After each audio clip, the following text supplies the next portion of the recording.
गाईस तर मी आज खजिना ढूंढणार आहे. तर आपण लवकर हा बघा एक गोचा बॉल भेटलेला आहे आणि दुसरे तर आपल्याला हायलायटर भेटलाय आणि गाईस वायर पण भेटले. तर वायर काय कामाचे नाही, पण फेकून देतो. आणि गाईस अजून आपल्याला बघू काय भेटतंय.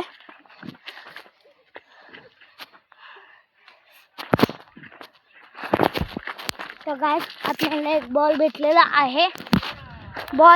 आपल्याला अजून आपण बघू काय भेटते. गाईस एवढे मेहनतीने करतोय. हे बघा अजून एक सिक्का भेटलेला आहे आपल्याला. कॅमेरा नीट करतो. गाईस झाल्या. आता आपल्याला हा आपला ब्लॉग खतम. शॉर्ट व्हिडिओज गाईस.